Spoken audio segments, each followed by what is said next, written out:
संस्कृति और भगवान मदन मोहन कन्हैया के आगमन के पलों की है। द्वापर के पवित्र युग में घटी एक ऐसी घटना पर आधारित जिसके प्रतिशोध ने संसार के सबसे भीषण युद्ध का दर्शन कराया।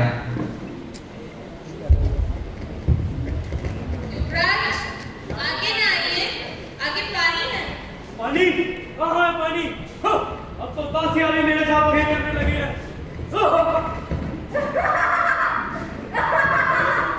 अंधे का पुत्र अंधा।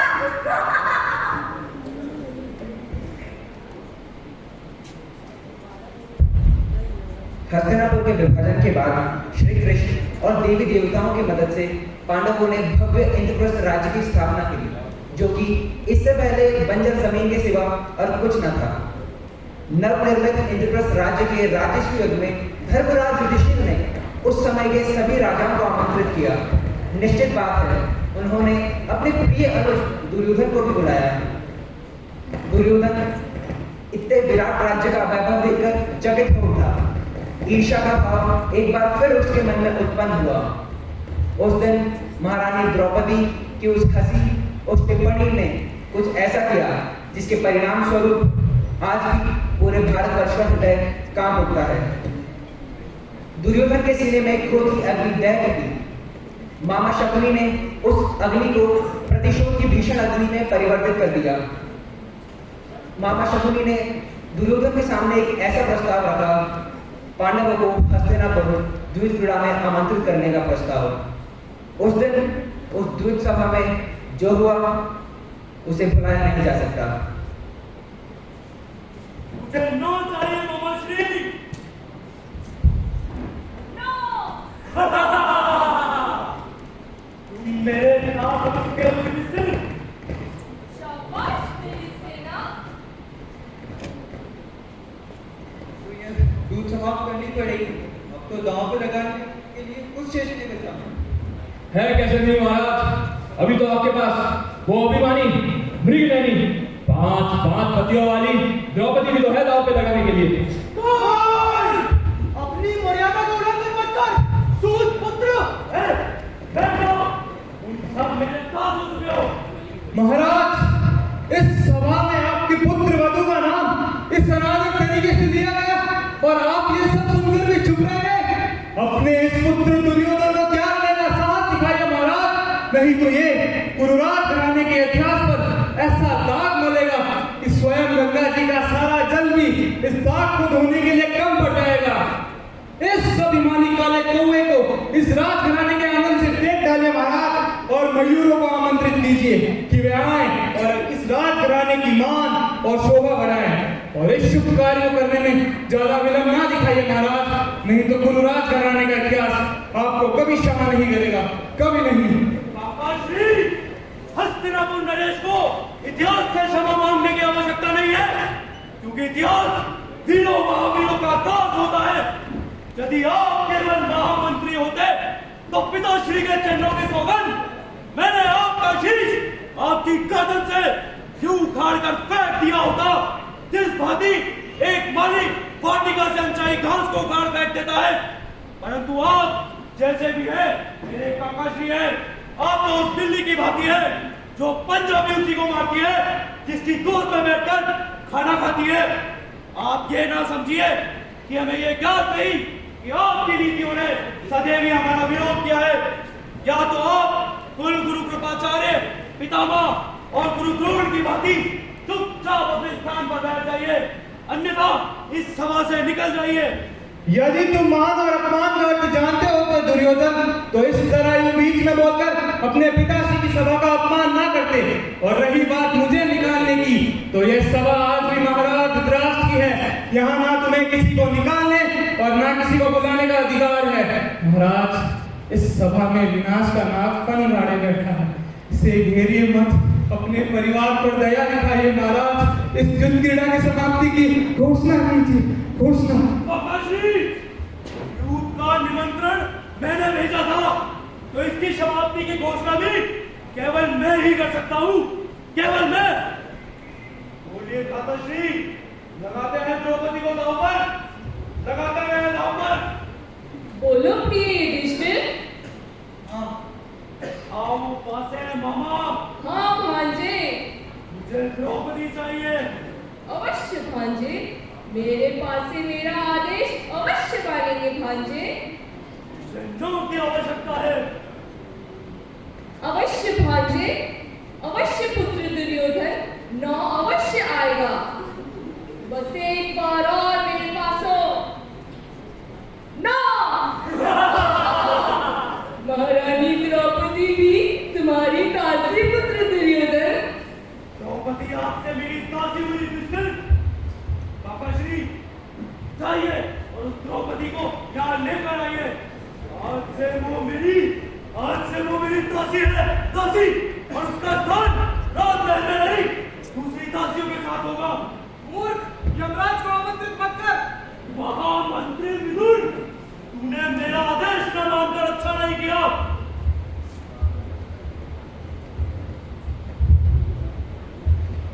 जब बांस के पेड़ का अंत आने वाला होता है तब उसमें फल आता है। और दुर्योधन भी हस्तिनापुर की राजनीति का ही फल है महाराज। और फिर भी आप सोच सकते हैं तो द्रौपदी हमारी कुलवधू, और कुलवधू का अपमान हमारे कुल का अपमान हुआ। पितामह, द्रौपदी कुलवधू नहीं है, वो मेरी दासी है, दासी। और वो राजमहल में दूसरी दासियों के साथ रहेगी और उन्हीं के प्रकार कामकाज करेगी। मेरी निष्ठा हस्तिनापुर के राज्य के प्रति है महाराज, दुर्योधन के हकों के प्रति नहीं। और उस सिंहासन पर मेरे पिताश्री विराजमान है, ताश्री। पितामह ठीक कह रहे हैं पिताश्री। भाभीश्री का अपमान भारत वंश का अपमान है। यहाँ बैठे हर एक व्यक्ति का अपमान है। इस अपमान को होने से रोकिए पिताश्री, रोकिए। विक्रम, मान और सम्मान के विषय में मैं तुमसे कुछ नहीं सुनना चाहता। चुपचाप अपने स्थान पर बैठ जाओ। मुझे अपने इन दासों के सिर पर मेरे मुकुट अच्छे नहीं लग रहे। अपने अपने ये मुकुट उतारकर मेरे चरणों में रख दो। उतारो ये मुकुट और रख दो मेरे चरणों में। इस पीड़ा को समाप्त करने की अनुमति दीजिए महाराज। महाराज, मेरे साथ ये अन्याय नहीं कर सकते पितामह। युधिष्ठिर ने स्वयं द्रौपदी को दांव पर लगाया था। द्रौपदी को दांव पर लगाते समय उनसे किसी ने यह क्यों नहीं कहा कि द्रौपदी कुलवधू है, भारत वंश की लाज को दांव पर मत लगाइए। और अब यह प्रश्न क्यों उठ रहा है जबकि यह दांव मैं जीत चुका हूं? है किसी के पास मेरे इस प्रश्न का उत्तर? है उत्तर किसी के पास? द्वारपाल,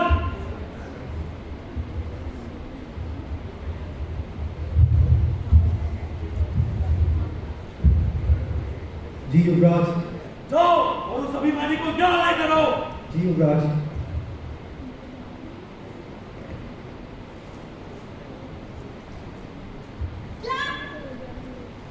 क्या कहा तुमने? पहले अपने महाराज से पूछो।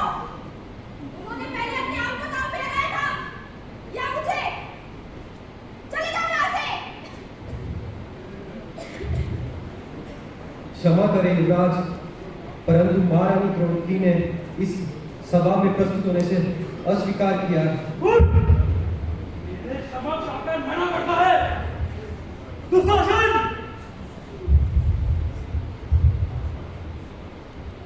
युवराज जाओ और उस 5 पतियों वाली को घसीटते हुए यहाँ लेकर आओ। अवश्य भ्राताश्री।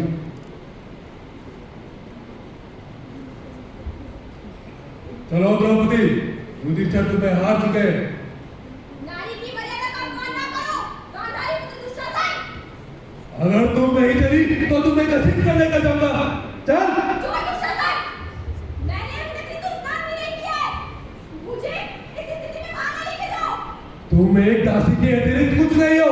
चल चल। लीजिए भ्राताश्री, 5 पतियों वाली द्रौपदी। क्या कहा था तूने? अंधे का पुत्र अंधा। दुशासन, मेरी इस दासी को मेरी जंगा पर बैठा दो। दुर्योधन! अगर इस सम्मान के लिए मैंने तेरी जगह ना तोड़ी तो मेरा नाम भी पांडुपुत्र भी नहीं। क्षत्रियों की भाषा भूलने का प्रयत्न करो दास।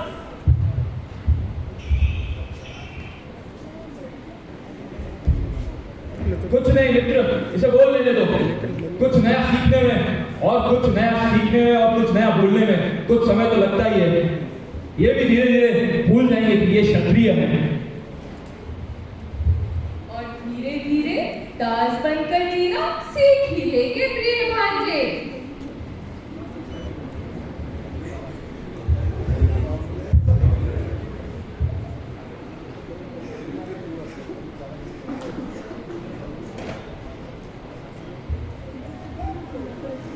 आंखें झुका लेने से कुछ नहीं होगा पितामह। मेरी ओर देखिए, देखिए मेरी ओर। मैं इन वस्त्रों में लिपटी हुई द्रौपदी, आपकी कुलवधू, इस भरी सभा में आपको प्रणाम करती है और आगे जाना चाहती हूँ। आज आप इस भरी सभा में मुझे क्या आशीर्वाद देंगे? बोलिए पितामह, बोलिए। आप तो ज्येष्ठ गुरु हैं, महावीर हैं, विद्वान हैं, या आपने केवल सिंहासन की रक्षा का वचन दिया था?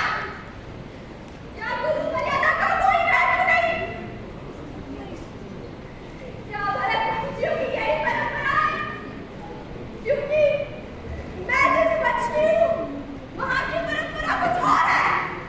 वहाँ लोग नारी के मान और सम्मान के लिए मर मिटते हैं।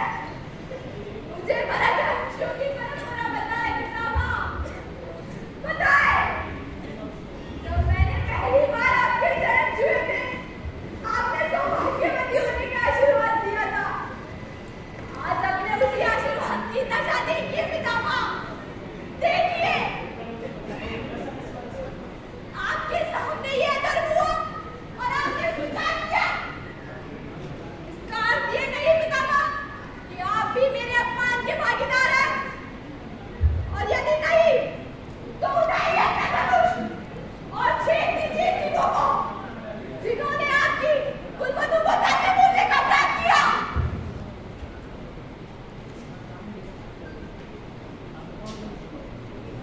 पांचाली के प्रश्नों का जवाब दीजिए पितामह, जवाब दीजिए।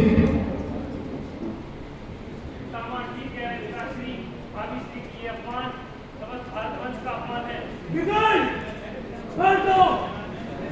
शायद से बोल लेने को भांजे, जो होना था सो तो हो ही गया। प्रिय युधिष्ठिर तो द्रौपदी को मार ही चुके हैं। ज्येष्ठ पिताश्री को मेरा प्रणाम। अच्छा हुआ आप नेत्रहीन हैं। यदि ना होते तो ये भयानक दृश्य देख के अवश्य नेत्रहीन हो चुके होते। मुझसे कुछ ना कहो पुत्री, कुछ ना कहो। ना युधिष्ठिर ने तुम्हें दांव पर लगाने से पूर्व मुझसे आज्ञा ली थी, और ना ही दुशासन दुर्योधन ने तुम्हें जीतने से पूर्व जीतने की।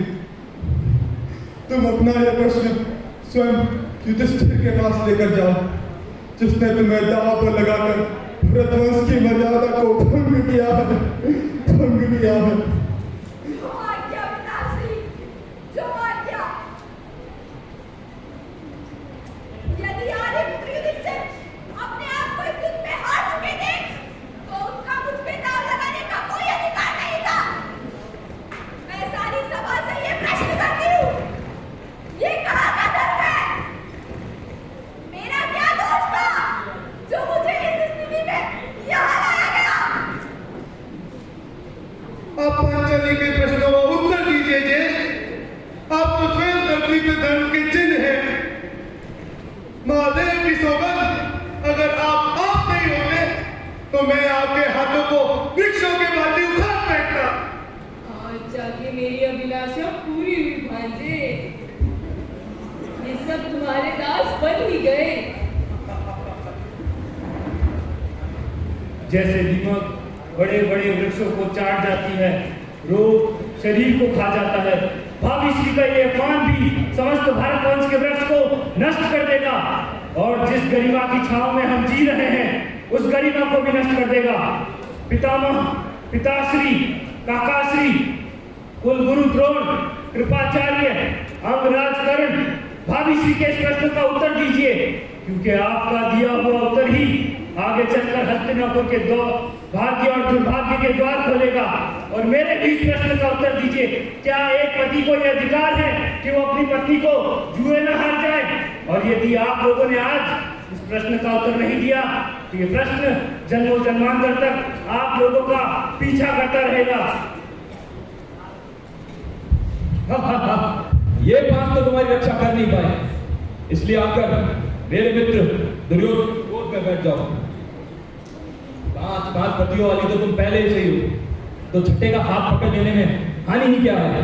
कौन तेरा ये दुस्साहस, इस अपमान का परिणाम तुझे अवश्य मिलेगा। मेरे मित्र से जुबान लड़ाने की हिम्मत कैसे हुई? मैं तेरी सीट काट दूंगा। इसे बोल लेने दो मित्र। नए दास हुए हैं, धीरे धीरे सीख जाएंगे। जो स्त्री पांच पतियों के साथ रहती हो वो स्त्री पत्नी नहीं वैश्या होती है, वैश्या। और वैश्या का मान क्या, अपमान क्या? ये यहाँ नग्न भी लाई जाती तब भी कुछ अनुचित न था। बैठ जाओ। वैसे भी मेरा मित्र ठीक ही कहता है, एक वैश्या और दासी का मान क्या दुशासन। जाओ और मेरी इस दासी को नग्न कर दो। आखिर देखो तो सही कि जिस दासी को मैंने जीता है वो दिखती कैसी है। दुशासन, अगर तूने पांचाली के वस्त्रों को हाथ भी लगाया तो तेरे हाथ तोड़ दूंगा। तो फिर अपनी पांच पति वाली से कहो कि अपने वस्त्र स्वयं उतार दे, अन्यथा मुझे हाथ लगाना पड़ेगा।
हे महाराज, हे गुरु कृपाचार्य, हे गुरु द्रोण, जो नहीं देख रहा था वो तो देख चुके। अब द्रौपदी के प्रश्नों का उत्तर तो दीजिए। ये घायल आत्मा, इस राजघराने की घायल मर्यादा आपके सामने एक प्रश्न लेकर आई है और इस भरी सभा में अपना मुंह छुपाए रो रही है। आप सब तो धर्म के ज्ञानी हैं और द्रौपदी के प्रश्नों का संबंध धर्म से ही तो है। धर्म के प्रश्न का उत्तर जानते हुए भी चुप रहना तो आधा झूठ बोलने के बराबर है, और सही से उत्तर ना देना तो पूरा झूठ बोलने के बराबर है। अब आप लोग ये तो बताइए कि आप अपने सर पर आधे झूठ का आरोप लेंगे या पूरे झूठ का, क्योंकि पूरे सच बोलने का साहस तो आज हम में से किसी में भी नहीं है। फिर भी हम चुप तो नहीं बैठ सकते। हमें द्रौपदी से इतना तो कहना ही होगा कि उठ भी लगती है अपने आंसू और अपमान लेकर किसी और सभा में जा, क्योंकि ये सभा तो मृतकों की सभा है, मृतकों की।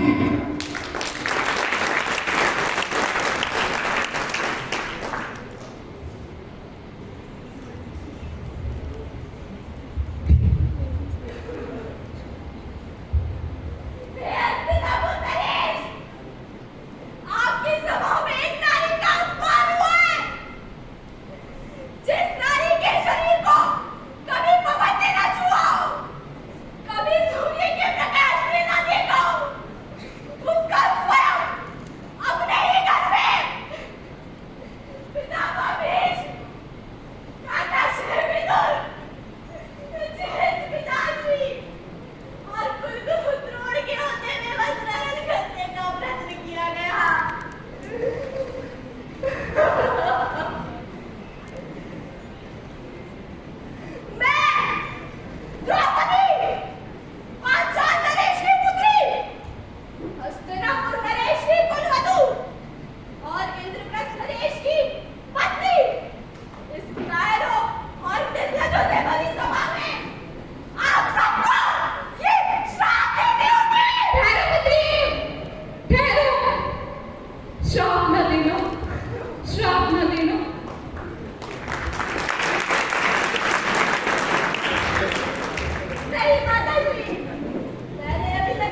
पड़ता, आज ये सब ना देखना पड़ता।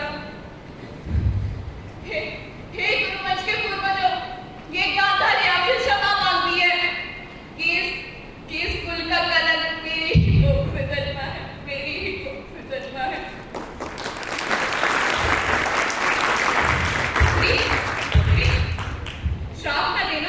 श्राप न देना, जैसे कि मैं तेरे परिवारजन है, श्राप न देना।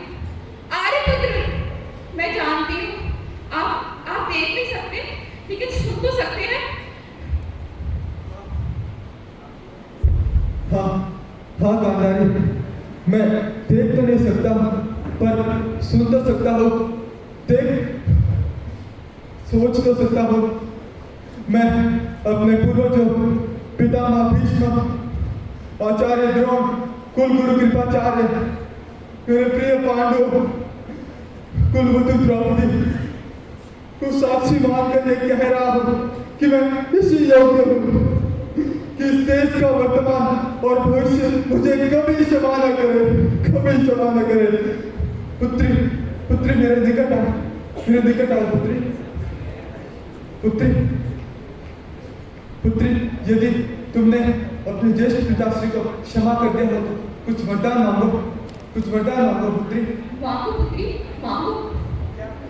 यदि ज्येष्ठ पिताश्री कुछ देना ही चाहते हैं, तो मैं आर्यपुत्र युधिष्ठिर को दासत्व से मुक्त देखना चाहती हूँ। हाँ, मैंने युधिष्ठिर को दासत्व से मुक्त किया, कुछ और मांगो पुत्री। मैं अन्य पांडु पुत्रों के लिए भी यही मांगती हूँ। हाँ, मैंने ये भी दिया, कुछ और मांगो कल्याणी, कुछ और मांगो। नहीं ज्येष्ठ पिताश्री, मैं एक चक्राणी हूँ और मुझे 2 से ज्यादा वर मांगने की अनुमति नहीं है। पर जे अपने ज्येष्ठ पिताश्री को देने का तो अधिकार होता है। आज की इस युद्ध क्रीड़ा में युधिष्ठिर जो कुछ भी हारा है वो सब देता हूँ।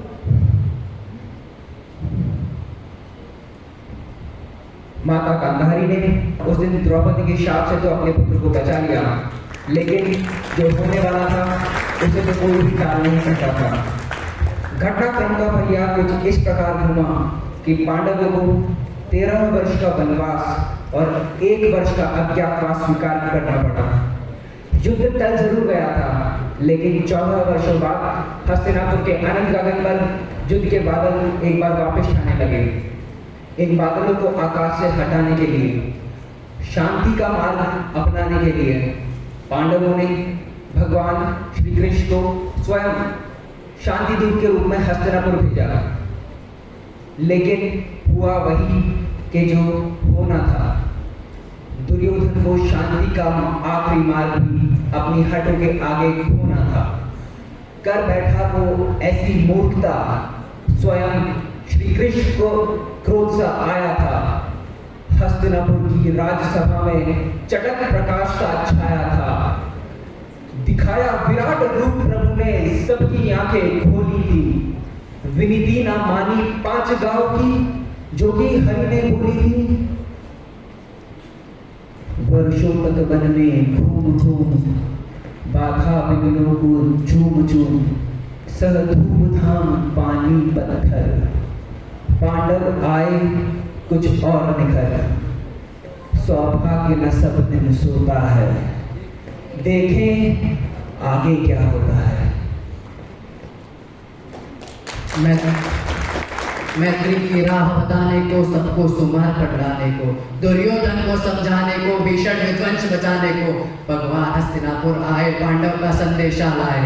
तो न्याय अगर तो आता हो, पर इसमें भी यदि बाधा हो तो दे दो केवल 5 ग्राम रखो अपनी करके दवा, हम वही खुशी से खाएंगे, परिजन पे हंसी ना उठाएंगे। दुर्योधन वह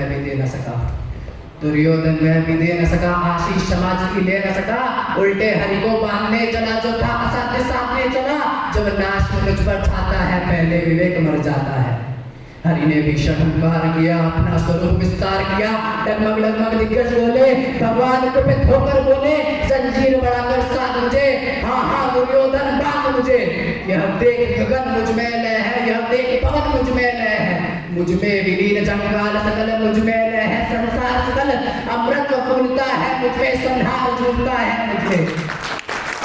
व्याचन मेरा दृढ़ बाल मंडल वक्ष स्थल विशाल, मुझ पर ही बंद को घेरे हैं, नैनाक मेरू पग मेरे हैं, दिव्य जो ग्रह नक्षत्र निखर सब है मेरे मुख के अंदर। देखो तो दृश्य कांड देख, मुझ में सारा ब्रह्मांड देख, चर अचर जीव जक्षर अक्षर नश्वर मनुष्य जाति अमर, शतकोटि सूर्य शतकोटि चंद्र शतकोटि सहस्र सिंधु मंद शतकोटि विष्णु ब्रह्मा है, शतकोटि विष्णु गणपति गणे, शतकोटि रुद्र शतकोटि काल शतकोटि दंडधर लोकपाल। जंजीर बढ़ाकर साधने, हाँ हाँ दुर्योधन बांधने। यह देख जगत का आदि सृजन, यह देख महाभारत कारण। मृतकों से पटी हुई भू है, पहचान इसमें कहाँ तू है।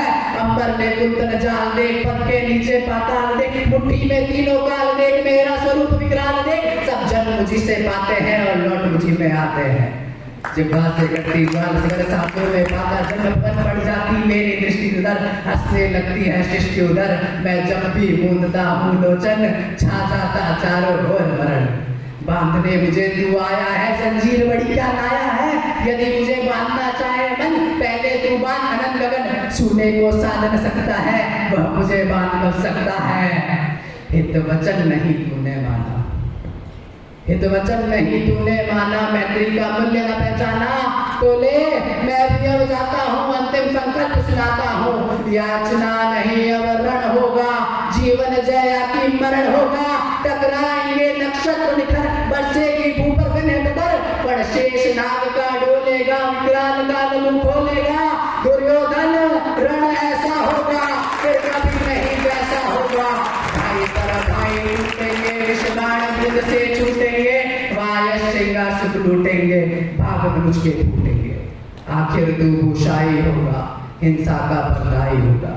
थी सभा सन्न सब लोग डरे, थी सभा सन्न सब लोग डरे, चुप थे आते बेहोश पड़े। केवल दो नर नाग आते थे, धृतराष्ट्र विदुर सुख पाते थे। कर जोड़ खड़े प्रमुदित निर्भय, दोनों पुकारते थे जय जय जय जय जय।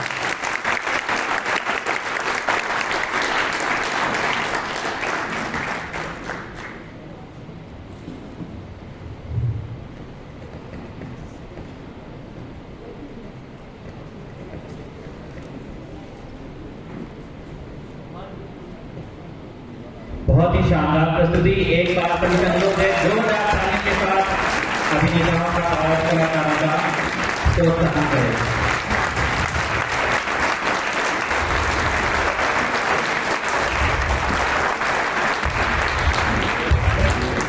दुर्योधन रण ऐसा होगा, फिर कभी नहीं जैसा होगा। बहुत बहुत शानदार, आपने महाभारत के इस महाकाव्य को यहाँ जीवंत कर दिया। अब कार्यक्रम को आगे बढ़ाते हुए हम अपने भावों को अभिव्यक्त करने के अनेक माध्यम हो सकते हैं, जैसे काव्य, संगीत आदि, परंतु एक ऐसा माध्यम है जिसमें भावों को और समय और क्षणों को तकनीक के माध्यम से प्रदर्शित किया जाता है, जिसे हम फोटोग्राफी की संज्ञा देते हैं। इसी प्रतिभा के प्रशिक्षण प्रगति के लिए आईसीसी के अंतर्गत है हमारा क्लब पिक्सल लेंस।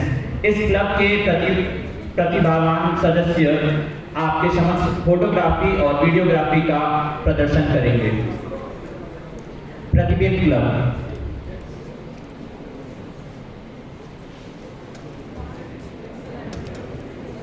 क्षमा चाहता हूँ।